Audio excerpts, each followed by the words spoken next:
Chewing gum dangers. What do you need to know to not get hurt and damage your health? Coming right up.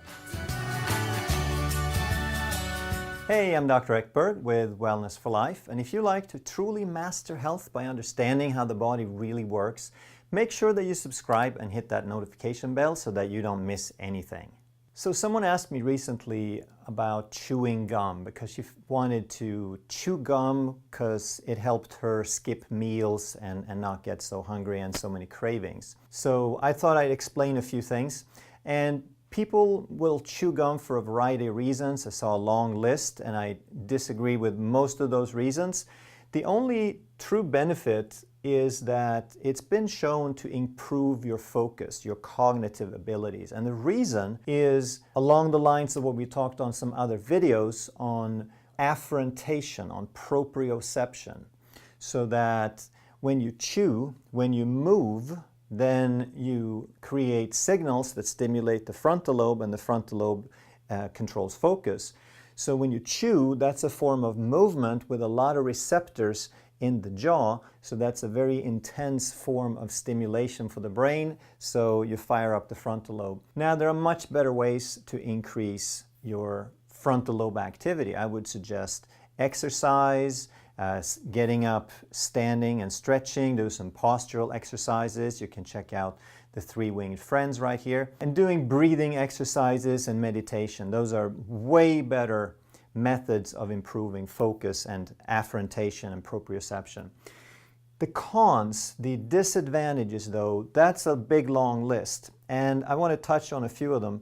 The first I think of is that it's rather unnatural to chew when you're not consuming any food, because chewing is a neurological signal that there's food supposed to be delivered to the stomach. So the chewing activates hydrochloric acid and enzymes, and at best you're just wasting resources. At worst, you're sort of creating ulcers and digestive issues.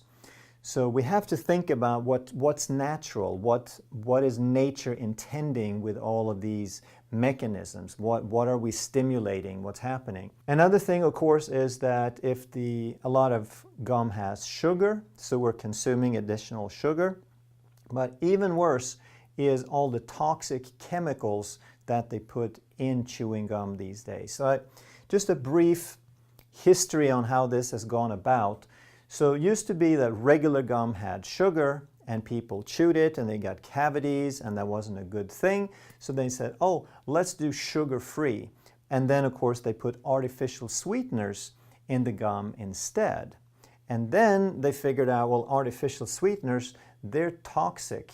So let's go back to regular, but then by then they had discovered that the artificial sweeteners made the flavor last much longer. So now they added artificial sweeteners to the sugar. So now every gum on the market has artificial sweeteners, whether they are regular or sugar-free.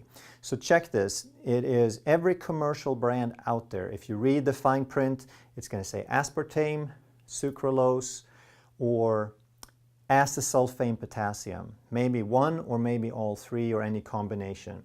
The only chewing gum out there, there are a few that have some sugar alcohol, some xylitol, some maltitol, some alternatives, and those would be okay in moderation, especially if you don't have problems with gas or bloating. If you have a tendency to get bloated, you have a bacterial imbalance, and the sugar alcohols such as xylitol are feeding those bacteria, so you can upset that balance further.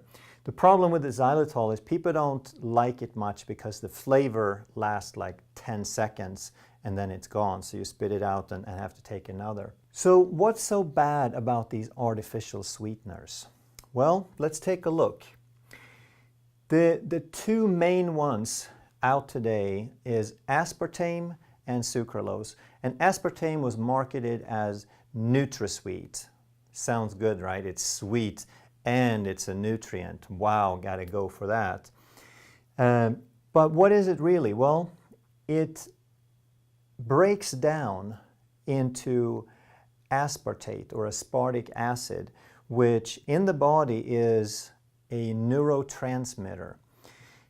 And if you have a neurotransmitter in the body that's excitatory, then it fulfills a function in the body, but it's very finely regulated, very tightly regulated in the body. And when you add it in large quantities through your diet or from the outside, then it becomes known as an excitotoxin. So if you stimulate a brain cell a little bit, that's a good thing. If you stimulate it until it works itself to death, then that's an excitotoxin. So MSG is an excitotoxin and aspartate is an excitotoxin. And part of what makes this Diet Coke and these aspartame products so addictive is the fact that this is an excitotoxin. It stimulates the brain so that it wants more. It also breaks down into phenylalanine, which is also a precursor for a neurotransmitter. So anytime we add a lot of stuff from the outside, we create brain imbalances, we upset that delicate balance. And people who have what's called phenylketonuria, they have to avoid this at all costs because they can't break it down at all, so it'll actually kill them. It breaks down into methanol, also known as wood alcohol. That's that backwoods party stuff that makes you blind. Okay, really good stuff. And one soda contains twice the amount of the EPA limit for wood alcohol or methanol. So they kind of get around this because the aspartame itself doesn't have any methanol in it. It only becomes ethanol at body temperature. So if they keep the can cool, there's none in the can, but as soon as you drink it, it's at body temperature, right? And the last component it breaks down into is formaldehyde, okay? So if I didn't get your attention yet, formaldehyde is embalming fluid. It's a very, very toxic substance that they use to preserve corpses and tissue with. So that's the aspartame. So I hope that that got your attention and that you never touch the stuff again. It is one of the worst poisons that they have ever put into our food supply. So then this got a bad rap, and it's still around despite that bad rap, but it's been largely replaced by Splenda or sucralose.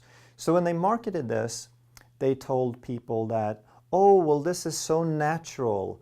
It is just made from sugar, so we use the carbon from a glucose ring. And then we just add chlorine, which is nothing but sea salt. That's a natural substance in sea salt. But they failed to mention that the sea salt has a form that's called chloride. That's the salt version. Chlorine is a poison gas. It's sort of like the difference between salt water and Clorox bleach, all right?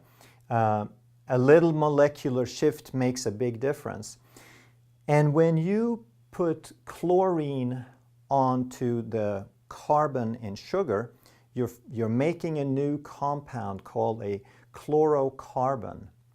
And these are the most common family of pesticides. And most of these are so toxic that they've come up with a new one every few years, and every time they find that it's one of the most powerful, potent carcinogen and environmental toxins that humans have ever produced. So it started with DDT, which almost wiped out the American population of eagles before they put a stop to it, and the birds slowly started coming back. So that was banned in 1972. Dieldrin, found to be toxic, carcinogen, banned in 1974. Aldrin, banned in 1974. Chlordane, banned. Trichloroethane, banned. And now we have Splenda, which is a chlorocarbon. It is in the family of pesticides. So it may not be quite as toxic as the others, but it surely is not a health food. It surely is not something that needs to get into the human body. So if you haven't got it yet, just realize that when nature makes things, life forms, animals have coexisted with nature Nature has produced food, nature has produced environment for thousands and millions of generations. And there is a match, there is a collaboration, there's a fit between nature and animals. And then humans have gone in just the last couple of generations, and we start manufacturing all these chemicals and all these in test tubes and in labs, and we alter and we change.